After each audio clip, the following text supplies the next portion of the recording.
Mike here. So I am checking out the Rayban stories for the first time. I just got these in the mail and I got them very recently, so these are my first impressions.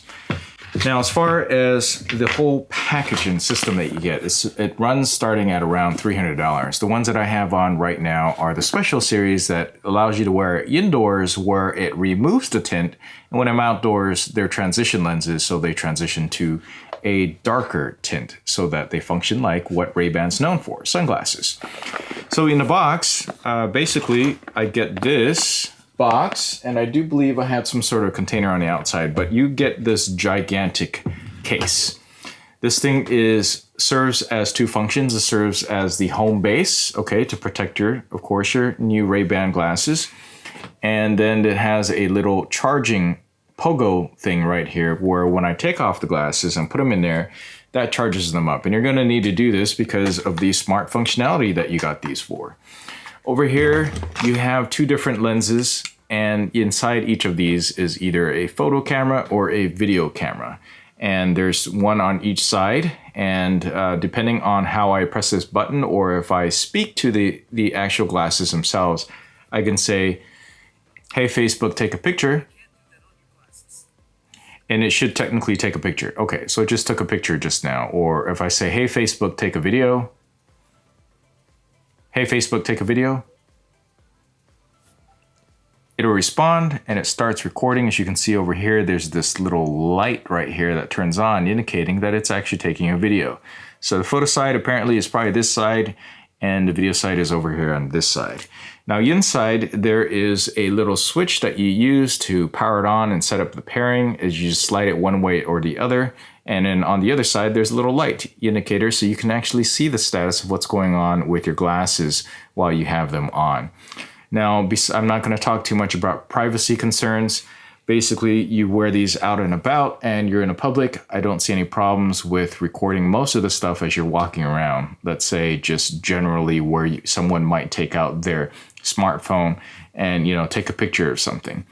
But they did this to turn on the lights to alleviate some privacy concerns certain people have, and they recommend that you tell people that, when they see the light, it means that it's recording. This way that, people can pretend that they have more privacy than they thought they did. So one thing that I've realized that a lot of people don't talk about, because a lot of people don't get this version, which is the transition version, is that the lens quality is not as good as I thought it would be. Now, let me preface this by saying that I have been wearing glasses since the 4th grade. And since I am almost 45 years old, I've been wearing glasses for a really long time. Now, my current pair of glasses is really expensive. Granted, they're about twice as expensive as these, and most of the cost is actually in the lenses. Now, I can definitely tell when I put these on, take these off, that the quality, the visual quality and clarity coming through here is lacking in terms of the anti-reflective coatings. It's nowhere near as good as my optical lenses, and I can see here that they don't have like the Zeiss type of coating or anti-reflective coating that you would find in really nice optical glasses. So, optically, I feel like putting these on when I'm not out in the sun, it's gonna affect me a little bit. I can already tell that I don't like the reflections coming off of this. So that is disappointing. I expected a product from Ray-Ban that costs over $300 some, that they would do better reflective coating. That is definitely not the case here. But when I'm probably outside and walking around with my lenses already in here and they darken up as sunglasses, I typically won't mind too much, all right? But when I put on my optical pair that has sunglasses in there, I can totally, completely tell that clarity-wise, those win. So then what do I have these glasses for? Besides the fashionable look of Ray-Bans, and I do believe these are a little bit thicker, and I'm wearing the large ones just in case you didn't know, I have a really large head. They seem to fit fairly well. I mean, they fit on my my nose temples okay, and that's saying something because, I'm Asian and I don't have really raised nose bridge, so to speak. So usually glasses don't fit very well. These actually fit very well. They fit very comfortably. They're a little bit thicker, so you can kind of tell that they're a little bit different from normal glasses. And of course, they have the Ray-Ban logo up top in case, people didn't know that you're wearing Ray-Ban glasses. But overall, I just want to say that as a wearable, I feel like, you know, they're okay when you're using it outdoors. I'm disappointed by optical quality. Now about the audio quality. Audio quality is about just as good as the other pairs of a Bluetooth built-in speaker headsets that I've tried. They're all pretty close, which is to say that if you wear even just the cheap earpods that used to come with the Apple iPhone, those are going to sound better than these. And when I'm playing something on here, you're definitely going to be able to tell that I'm playing something too. So it's not really super private per se. But I do like the convenience that I don't have to stick anything in my ears. I can have a good conversation over the phone using Bluetooth to just about anybody, and it has integrations with WhatsApp, which I do tend to use a lot with my wife's family because they're on WhatsApp, and also on Messenger, which I really don't use as much. That's definitely positive, besides the fact that I can use this with anything else that has Bluetooth involved as well. And the sound quality sounds decent enough that they're comparable to my wireless AirPods.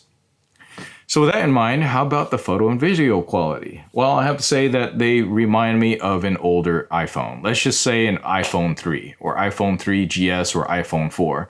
Roughly around that quality. It's not going to be great, and I'd say the video quality is subpar. It's at least a couple of generations, at least several generations behind what you find in current smartphones today.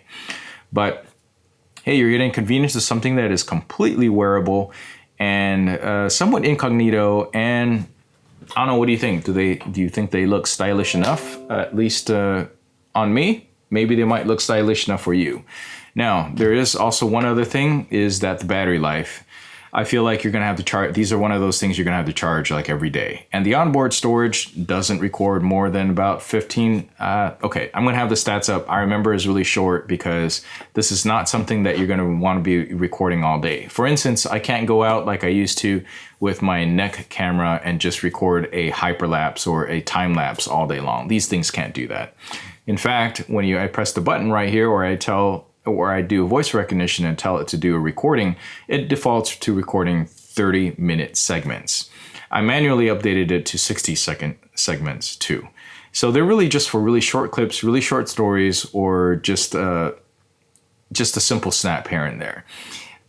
I think the quality itself for the photos and videos are just barely enough for something like Instagram stories, which is of course part of Meta, say. So overall, I think I'm going to just try these out during this whole trial period, which I paid for, and most likely I'll send them back. But I will let you know if I change my mind. Just keep in mind, just check out down in my comments below. Let me know if you have any questions about these. I know there's a lot of other video reviews about this. Thank you for watching this one, and I'll catch you in the next one. Thanks for watching.